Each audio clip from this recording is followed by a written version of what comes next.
Hey everyone, welcome back to the channel. Today I would like to talk about my New Year's resolution, and that would be to get better at breeding cories. I mean, it's not like I haven't done it before, but I haven't had like a really big success, and I would like to change that.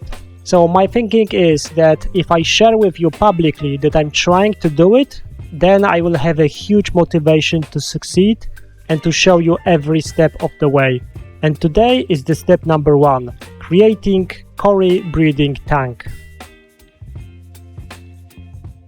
So this is the tank I selected for this project. It's not very big, it's 40 by 26 by 26 centimeters. So it's roughly 27 liters, so not good enough if you want to keep them long term, but it should be okay if you want to breed them. So my idea for this tank is to make those cories as comfortable as possible. Yes, I know I will get criticized for this, but I don't want to have just an empty tank and maximize the number of eggs I get. I'm not breeding them for profit. For me, this is a lesson and the learning process, and I'm just sharing with you my journey. If it doesn't work, it doesn't work. I will try something else. But anyway, I'm trying to create as natural environment for them as possible. And like I said, I want to make this almost a new home for them. Temporary, but still, I want them to feel safe and good. And for this reason, I will divide this tank into 2 sections. At the back, I would like to create a section that is planted.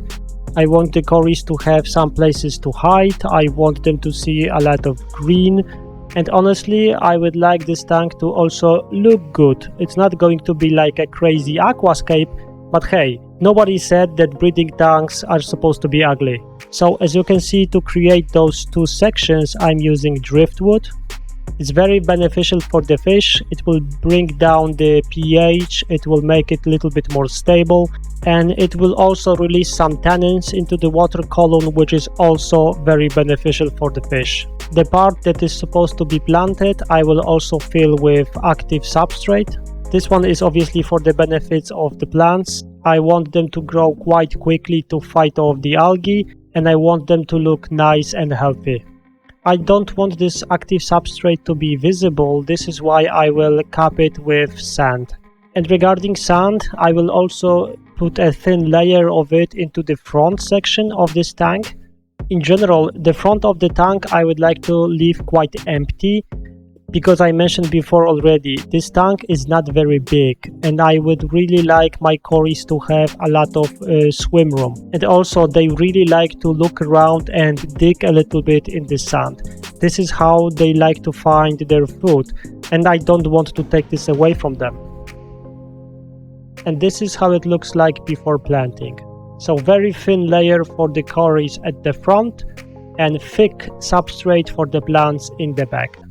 And the planting process for this tank is going to be quick. On one side I will put this big Echinodorus. I took this one from one of my other tanks. It's very healthy, but it's kind of a maximum sized plant for this kind of tank.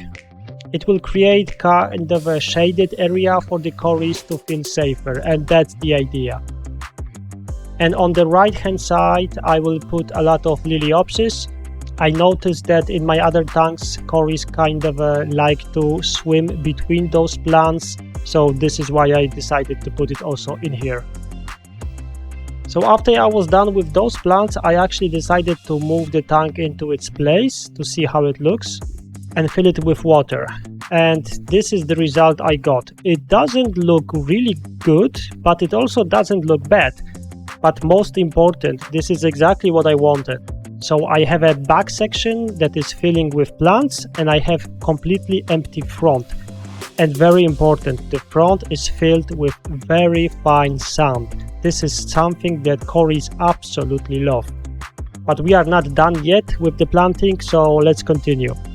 So next I decided to put some Anubias into the tank. Cories are quite known to lay eggs under the leaves of Anubias quite a lot, and I wanted to test that. So as you can see, I have small pebbles with some Anubias glued into it. It brings a lot of detail into the tank, and I think it makes it look much better, so why not? And finally, it was time to put some stems to fight off the algae. So for this one, I decided to go with Limophilia sessiliflora. It's a very beautiful plant and it grows like crazy in the right conditions, and I'm hoping to have those conditions in the tank. And this is the only plant that I used that was coming from in vitro, so tissue culture plant. But it's not an issue because it grows crazy fast, and you're actually gonna see this when I show you the comparison in a few seconds.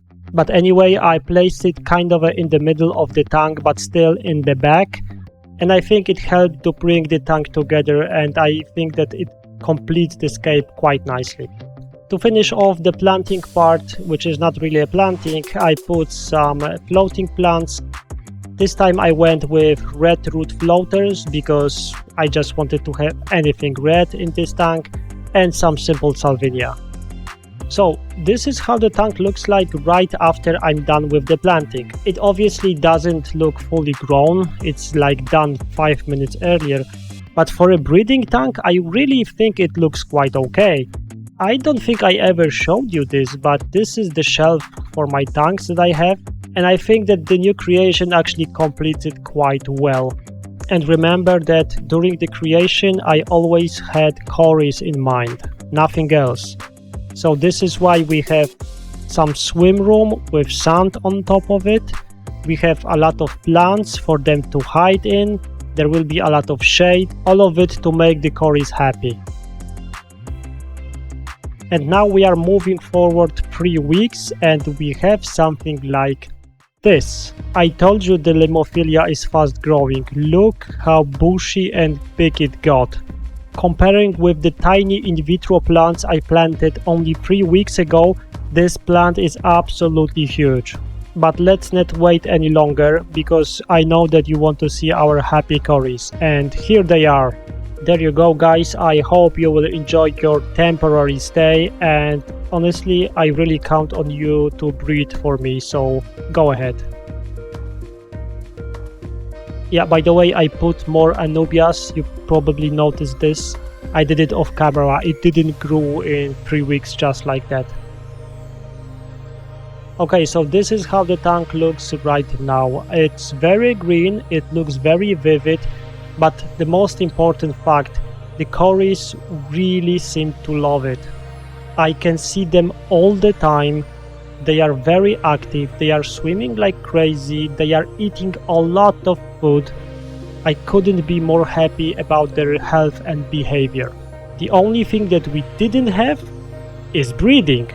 So in the next episode I will tell you what I was trying to make them breed, what triggers I was using, and then we're gonna talk about results. It may happen that they will not breed for me. There may be very different reasons, but let's discuss this next time. If you have any suggestions about triggers that I don't know about, please share them in the comments. I really read them and appreciate every single one.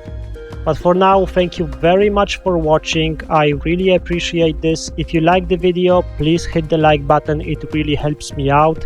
And as always, see you in the next one.